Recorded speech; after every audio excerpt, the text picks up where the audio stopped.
सबसे पहले मैं आपको एक चीज बता दूं, जब भी आप सूट की कटिंग करोगे तो आपको जो है कपड़े को फोर फोल्ड में रखना होता है। फोर फोल्ड का मतलब क्या है? जैसे कि मेरे पास ये रुमाल पड़ा है तो मैं आपको बता देती हूँ। जैसे कि हमारा इस तरह से सिंगल रुमाल है, तो इसे हम दो फोल्ड करेंगे तो ये इस तरीके से होगा, और फोर फोल्ड करेंगे तो ये कुछ इस तरीके से होगा। और जो भी मैं आपको मार्किंग इसमें बता रही हूँ वो इधर की साइड से होगी, क्योंकि इधर एक साइड खुली है, तो इधर की साइड से नहीं, हम स्टार्टिंग इधर की साइड से करेंगे जिधर की हमारी सारी साइडें जो है वो बंद होती है। तो पहली बात ये कि अगर हम किसी भी सिंपल सूट की, हर एक सूट में कटिंग के लिए हम कपड़े को 4 बार ही फोल्ड करते हैं, फोर फोल्ड करते हैं, पहली बात। और दूसरी बात ये है कि अगर आपके सूट में डिजाइन है, मान लो आपके पहले जो पहला पार्ट है, फ्रंट का पार्ट है, उसमें गले में डिजाइन है या फिर कहीं भी डिजाइन है, तो हम दोनों पार्ट की कटिंग जो है वो अलग अलग करते हैं। और वैसे हम जो है साथ में भी दोनों बैक और फ्रंट पार्ट की जो है कटिंग कर सकते हैं। और तीसरी बात ये है कि सिंपल कमीज की कटिंग के लिए हमें 2 इंच कपड़े की जरूरत पड़ती है। वैसे थोड़े कम में भी हो जाएगा, जब आप अच्छे से कटिंग करना सीख जाओगे तो आप थोड़े कम में भी कर लोगे, क्योंकि तब आपको पता चल जाएगा कि हमें कपड़े को किस तरह से कट करना है, बाजू कहाँ से निकालनी है, इस तरीके से तो आप कम में भी कर लोगे। नहीं तो 2 मीटर कपड़ा तो चाहिए ही चाहिए कमीज की स्टिचिंग के लिए, कटिंग के लिए। तो चलिए फिर स्टार्ट करते हैं। तो जैसे कि मैंने यहाँ पर लिखा है, सूट की पूरी लंबाई 38 इंच प्लस 2।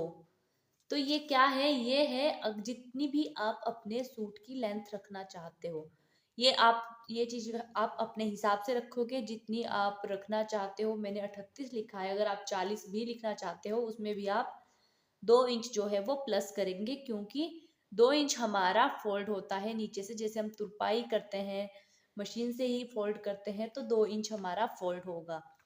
शोल्डर 15, 7.5। मतलब शोल्डर क्या होता है? शोल्डर जो ये बाजू के पास आपकी जगह होती है, जो शोल्डर, मैं आपको ड्राफ्टिंग में भी ये चीज बता देती हूँ साथ साथ। तो जैसे हमारी ड्राफ्टिंग बनी है, ये है हमारी लेंथ, जो कि मैं आपको 38 बता रही हूँ, ये हमारी लेंथ है। और ये 2 इंच वो कपड़ा है नीचे, जो कि हमें पीछे की साइड फोल्ड करना है। अब शोल्डर क्या होता है? शोल्डर होता है ये चीज, कंधे जो कि ऊपर ऊपर होते हैं, इसे कहते हैं शोल्डर। तो मैंने शोल्डर के लिए लिखा है 15 और आगे लिखा है 7.5। 15 मतलब दोनों साइड का शोल्डर हमारा 15 है, मतलब पूरा हमने कपड़े को 4 फोल्ड में रखा है, मतलब एक पार्ट को हमने 2 फोल्ड किया है, फ्रंट पार्ट भी 2 फोल्ड हुआ है और बैक पार्ट को भी 2 फोल्ड किया है। तो फोल्ड किया है तो इसीलिए जितना हमने मेजरमेंट में शोल्डर लिया होता है हम उसका आधा करते हैं। जैसे मैंने 15 लिया है तो 7.5 किया है, आपका 14 है, 7 करेंगे आप। शोल्डर का जो है मेजरमेंट लेंगे, अपने हिसाब से करोगे। अगर किसी छोटे इंसान के लिए, पतले इंसान के लिए कर रहे हो तो शोल्डर उस हिसाब से होगा, अगर साइज हेल्दी है तो उस हिसाब से होगा। और उसके बाद है गला। तो गले की चौड़ाई हम 2.5 इंच ही रखते हैं। वो बात अलग है कि आपको जो है गला बोट नेक रखना है तो उसमें उस हिसाब से होती है। नॉर्मली हम इसकी चौड़ाई 2.5 इंच ही रखते हैं और गले की लंबाई 6 इंच। तो ये चीज मैं आपको वहां पर बता देती हूँ। 2.5 इंच, 2.5 इंच का मतलब है ये वाली जगह जो कि हमारी सारी साइड है, हमारी इधर की साइड बंद है, तो ये वाली जगह है जो कि गले की चौड़ाई है 2.5 इंच। 2.5 इंच इसलिए रखा जाता है क्योंकि इतने पे हमारे जो कंधे हैं, वो गला है नीचे नहीं गिरता है, तो नॉर्मली 2.5 इंच ही सही होता है। और जो मैंने आपको गले की लंबाई बताई 6 इंच, वो है ये वाली जगह, मतलब जो फ्रंट पार्ट है उसे हम 6 इंच रखते हैं। उसमें फिर हमारा जो गला है बहुत ज़्यादा डीप भी नहीं होता और बहुत ज़्यादा ऊपर भी नहीं रहता, अच्छा मतलब सही रहता है, तो आप 6 इंच रख सकते हो। और बैक पार्ट का गला डिपेंड करता है आपको किस तरीके से रखना है। डीप गला चाहिए तो उस हिसाब से, और अगर नॉर्मल चाहिए तो आप उस हिसाब से रख सकते हो। आप 4 भी रख सकते हो अगर आपको बिल्कुल कम चाहिए। और उसके बाद हम यहाँ पर जब हम जो हम लंबाई लेते हैं उसके लिए इस तरह से निशान लगा देते हैं, और यहाँ पर भी 2.5 इंच रख के इस तरह से सबसे पहले हम ये वाली जो लाइन है ये वाली लाइन लगाते हैं, और उसके बाद हम जो है यहाँ पर इस तरीके से गोलाई देते हैं, मतलब इसको नाप करके इसके आधे पर निशान लगाएंगे। जैसे 6 इंच हमारी गले की लंबाई थी तो 3 इंच पर इस तरह से हम निशान लगाएंगे, और फिर वहां तक बिल्कुल सीधा लेके आएंगे, और वहां से थोड़ा थोड़ा अंदर करते हुए यहाँ पर, और फिर यहाँ से ऐसे सीधा करके इस तरीके से हम जो है गले की गोलाई देते हैं। इसके बाद है हमारा मुंडा, जो कि 6 है, और चेस्ट 30, मैंने 30 लिखी है। आगे डिवाइडेड बाय 4 इसलिए लिखा है क्योंकि हमने कपड़े को 4 फोल्ड में रखा है, तो जितनी हम जब हम पूरा पूरा बैक से लेकर फ्रंट तक चेस्ट का नाप लेते हैं तो वह हमारा 30 है, और हम उसे 4 से डिवाइड करेंगे क्योंकि हमारा कपड़ा 4 फोल्ड है। और इस तरह से करके 4 से डिवाइड करके हमारा आया है 7.5। 2 इंच अगर आप पूरा बॉडी से बिल्कुल इंच टेप लगा करके, मतलब बिल्कुल बढ़िया से टाइट बढ़िया से नाप ले रहे हो, तो हमें उसमें 2 इंच एक्स्ट्रा रखना है। अगर हम थोड़ा खुला खुला से नाप ले रहे हैं तो आधा इंच एक्स्ट्रा रखना है। अगर आप पूरा सही नाप ले रहे हो कि आपको कुछ भी खुला नहीं रखना है, तो आपको उसमें सिर्फ आगे 2 इंच एक्स्ट्रा जो है मार्जिन रखना है। मार्जिन इसलिए रखते हैं कि सिलाई हमारी बिल्कुल बाहर से नहीं आती है। अगर आप 2 इंच मार्जिन नहीं रखोगे तो आपकी सिलाई लगाने के लिए जगह ही नहीं होगी, आप कपड़ा वहीं से कट कर दोगे जहाँ से सिलाई लगेगी। तो फिर आपको अगर कभी कमीज खुला करना है, आपका साइज बढ़ गया है और कपड़ा ही नहीं होगा, तो आपका सूट बेकार चला जाएगा। तो इसीलिए हम 2 इंच जो है वो मार्जिन रखते हैं। कमर 28, इसे भी हम 4 से डिवाइड करेंगे और 2 इंच रखेंगे। हिप में भी हम ऐसे ही करेंगे। और दामन जो है उसे हम 9 या 10 इंच रखते हैं, या फिर नॉर्मली जितना हमारा हिप होता है उतना ही हम दामन रखते हैं।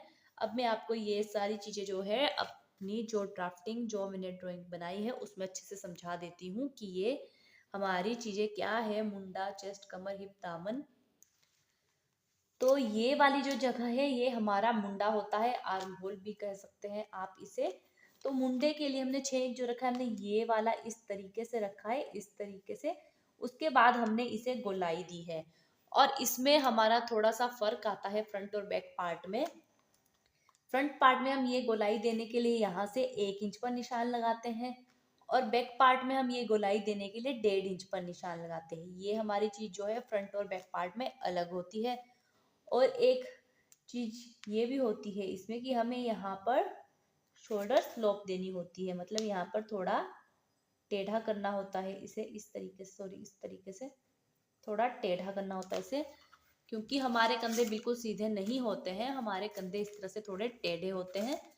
और इसके बाद है जो मैं आपको चेस्ट, कमर और हिप बता रही थी, तो मैंने यहाँ पर अपर चेस्ट और लोअर चेस्ट जो है वो अलग अलग लिखा है। तो मैं आपको बता देती हूँ कि वो क्या है। लोअर चेस्ट हमारा ऊपर आता है और अपर चेस्ट नीचे आता है। तो आपका जो मेन चेस्ट का साइज है, जो निप्पल वाली जगह होती है, मेन चेस्ट वो वाला साइज है, वो नीचे आता है, उसे लोअर चेस्ट कहते हैं। और अपर चेस्ट उसके ऊपर जहां से आपकी ब्रेस्ट स्टार्ट होती है वो वाली जगह होती है, मतलब बिल्कुल आर्म होल के पास, तो उसे कहा जाता है अपर ब्रेस्ट, अपर चेस्ट, अपर ब्रेस्ट। तो उसको आपको सबसे पहले आपको आर्म होल के पास, जैसे आप नॉर्मली आपने देखा होगा वीडियो में बताया जाता है, जैसे कि चेस्ट, कमर, तो हम चेस्ट के लिए जहाँ पर निशान लगा देते हैं वहां पर हम लगाते हैं अपर ब्रेस्ट के लिए निशान। अपर ब्रेस्ट या अपर चेस्ट जो मर्जी बोल लीजिए, और अपर बस्ट भी बोला जाता है। तो ये वाली जगह पे हम उसके लिए निशान लगाएंगे, जहाँ पे आर्म होल यहाँ पर आया तो यहाँ पर हम अपर ब्रेस्ट वाला निशान लगाएंगे, और उससे 2.5 इंच नीचे हम इस तरीके से 2.5 इंच नाप लेंगे। और वहां पर हम जो हमारा मेन चेस्ट है उसके लिए साइज जो हमारा है मेन चेस्ट का, मेन जो मेजरमेंट हमने ली है वो उसके लिए मार्किंग करते हैं इस तरह से। जो हमने लोअर लोअर बस्ट के लिए निशान लगाया वहां से 2.5 इंच नीचे हम अपर बस्ट के लिए निशान लगाते हैं, उसे 2.5 इंच नीचे लगाते हैं हम अपर बस्ट के लिए निशान। और ऊपर शोल्डर से नीचे 14 या 15, वो कोई साइज में लंबा है उस हिसाब से करके आप कमर के लिए निशान लगाते हो, जिसे कि हम 4 से डिवाइड करते हैं। और हिप जो है वो हमारा शोल्डर ऊपर से लेकर 21 पर आता है। नॉर्मली हम 21 पर रखते हैं, आप 20 भी रख सकते हो अगर किसी को ज़्यादा इस तरह से मतलब चाक जो है ज़्यादा लंबे पसंद नहीं है। 21 ऐसा होता है कि आपका पेट नहीं दिखता, मतलब कंफर्टेबल रहता है। आप 21 की जगह 20 भी रख सकते हो। अगर साइज किसी का छोटा है तो आप 19 भी रख सकते हो। और जो ये वाला पार्ट हमने दो दो लाइनें लगाई है, ये मेन लाइन है। और ये जो हमने 2.5 इंच 2 इंच मैं आपको मार्जिन बता रही हूँ, 1.5 से 2 इंच ये वो वाली जगह है, मतलब हम मार्जिन रखते हैं। और उसके बाद ये है दामन, जो कि आपको दिखाई दे रहा होगा। मैं 9-10 बोला है, वैसे अगर आप हिप के हिसाब से रखोगे तो पल्ला बिल्कुल सीधा आएगा।